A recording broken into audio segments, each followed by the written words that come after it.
последние годы в Осетии услышать осетинскую речь стало сложно. Из двух государственных языков, принятых в нашей республике, предпочтение все чаще отдается великому и могучему русскому языку.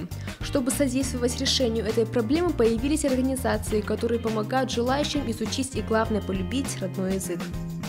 Проблема заключается в том, что информация, окружающая нас, поступает на русском языке. Конечно, при формировании ребенка он впитывает информацию на русском языке, тем самым даже дома не разговаривают родители на осетинском. И, конечно, что все теряется, если дома разговаривать со своим ребенком на осетинском языке, хотя бы частично, я думаю, в нас это отложится в любом случае. Одна из инициативных организаций, которая занимается возрождением осетинского языка, Фонд реализации социальных и благотворительных проектов «Голобу». Эта организация во главе с Давидом Газаевым не только поддерживает, но и реализует многие проекты по пропаганде осетинского языка и культуры. Один из таких проектов – выделение именных стипендий, которые получают 3 лучших студента факультета осетинской филологии СОГУ. Успешным проектом «Голобу» стало и создание более года назад творческой группы «Програди».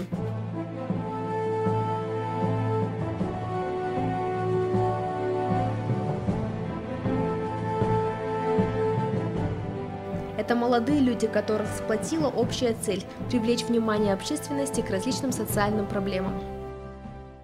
Проекты наши, в первую очередь, связаны с культурой, с языком, направлены на поддержание и на прививание интереса. В первую очередь мы работаем с молодым поколением, с детьми, и мы работаем посредством интернета, потому что сейчас это максимально эффективное средство коммуникации с молодыми людьми, социальные сети, и мы предоставляем такую некую альтернативу людям, которые каждый вечер сидят в социальных сетях, в интернете.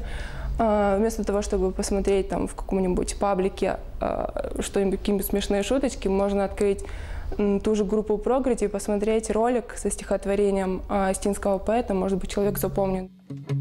Сегодня творческая группа «Програди» известна по видеожурналам «Чинок» и «Живые улицы». Молодые люди организовали огромное количество акций, например, «Осетинская прогулка», «Ирон Архау», литературные чтения и акции. Самый крупный проект группы «Програди» – портал осетинской поэзии «Амзавка», который посвящен национальной поэзии. Его создатели собрали на одном сайте информацию обо всех осетинских поэтах, которые когда-либо писали на осетинском или русском языках. Также это отличная площадка для непрофессиональных поэтов, которые могут разместить свои стихи на страницах сайта. Такая некая фишка нашего проекта, нашего сайта заключается в том, что у нас есть раздел «Видеостихи», на котором любой желающий может записать стихотворение осетинского поэта, и оно будет в таком видеоматериале. Участники коллектива – студенты Института цивилизации. За время работы в группе они сами узнали много нового об осетинской культуре. Особенность участников заключается в том, что многие из них сами пока не говорят на осетинском языке, но активно изучают его. Таким образом, ребята показывают, что владеть осетинским языком несложно. У нас было одно видео, приглашение, мы снимали на осетинском языке. И мы читали стихотворение на осетинском языке, и было очень-очень много отрицательных отзывов об этом. Но со временем все это переросло в какое-то, не знаю, осознание деятельности, может быть, понимание того, что это полезно. И сейчас намного больше положительных отзывов. Люди, на самом деле, очень много людей, которые хотят нам помочь, которые хотят вместе с нами работать.